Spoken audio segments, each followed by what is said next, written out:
It's not typical that we see guys in their second year still playing in Summer League, but he wants to get some run, get himself ready for what his role could be with the Utah Jazz. Obviously played a role in that. Almost traveled, but able to maintain his balance.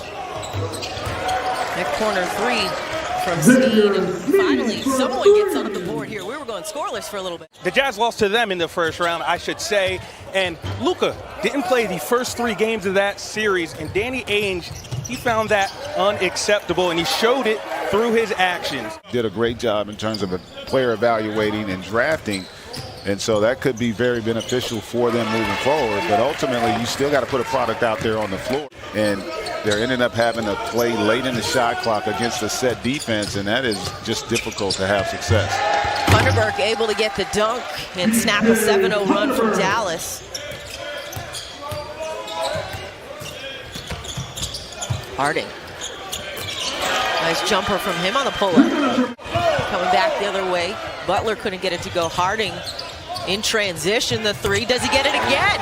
Nice shot. They're going to be asked to do the intangibles, the little things. Can you screen it? Can you move it? Can you defend it? And right there, can you shoot it?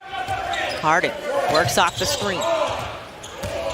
4 seconds. Turns, fades, rattles that in. Yeah, for KP. Gave us depth with ball handling. But again, Luka is the start and finish. How did that change you as a coach, and what allowed you to have the kind of impact on a team that, when you look at it on paper, I didn't think you were a great defensive team, but you got guys to buy in on that side, and that's really, to me, what changed the complexion of your team. I agree, G. When we talk about buying in, we talk number 1 in the league in scoring, number 2 in the league, or number 9. And so we wanted to take a step back and look at our defense, and the guys bought in. Doing well here this evening. What kind of aspect could he bring to your organization, whether it's with the big club or on assignment going back and forth?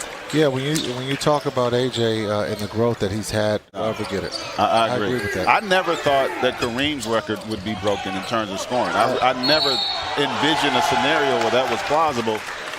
And that's more likely to be broken than what Stockton's done.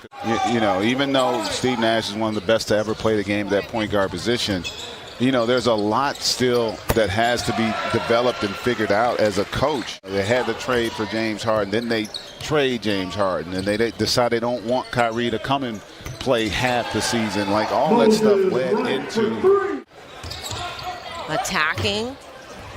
Fall trying to just tip it in with his 7'5" frame. How about the multiple? That was impressive. I don't think that Taco Fall could have.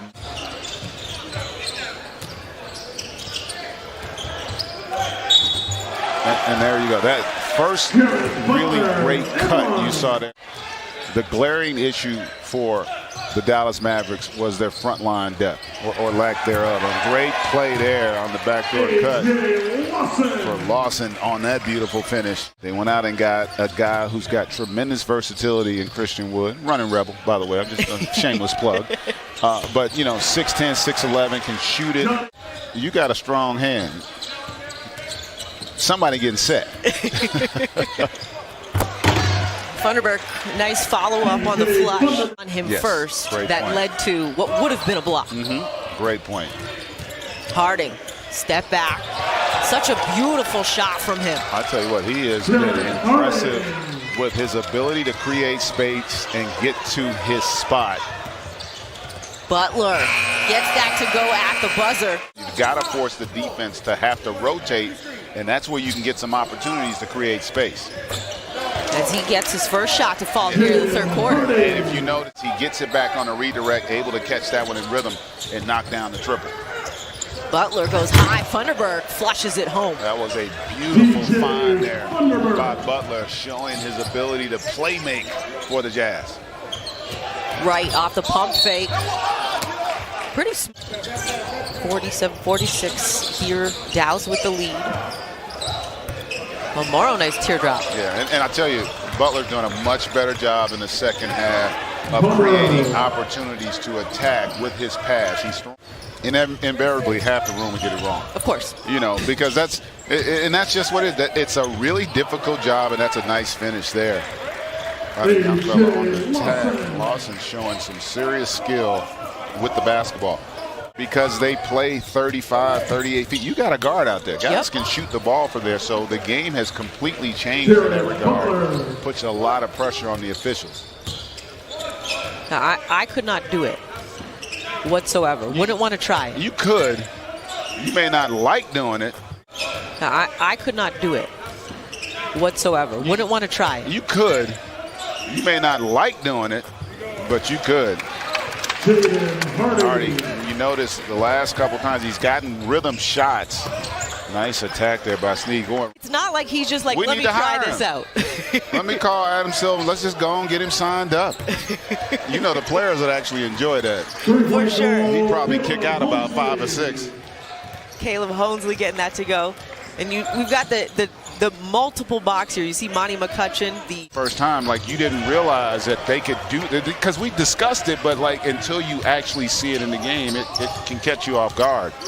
Jordan Usher with the defensive play down the other way. Balmaro coming back offensively with the lay-in. Believe it or not, I thought he did too, but he didn't get the call. It stayed in attack mode and scored on the next possession. He's got 8 now, and A.J. Lawson continuing the hot hand from that first game, 28 points, now 10 for him. Yeah, and what I tell you, he's a guy that could find himself playing valuable minutes. They're all bigs. All bigs. All bigs.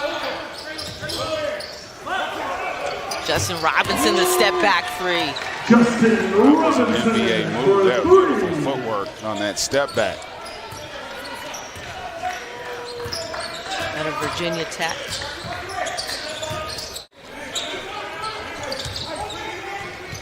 Butler. Nice find, a fall as he hammers it home. Butler has done a much better job in the second half of being a distributor. That's kind of what we talked about, even with Hardy. Like 10-0 run right now for the Utah Jazz. A nice finish, getting it done. The hoop and the harm. Hardy.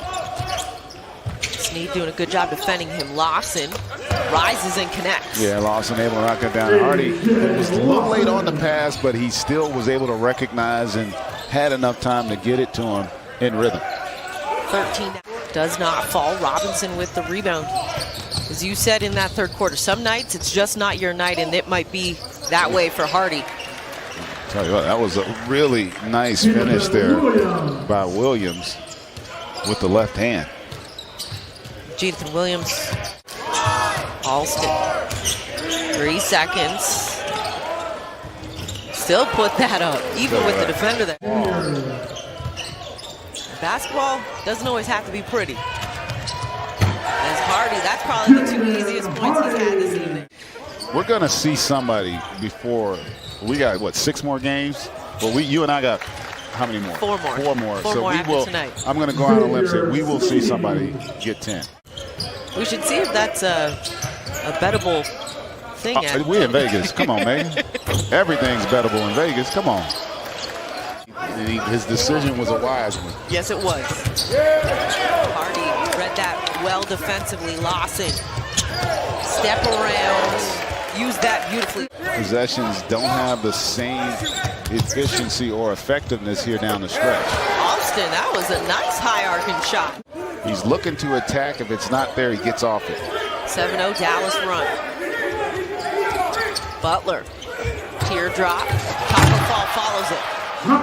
12-12 for Taco Fall. And in that situation, I almost wonder if Butler purposely missed it left. I'm going to say no. Butler kicks it.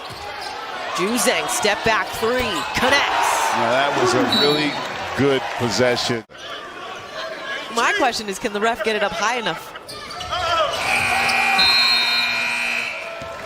And as you said, as soon as tip-off,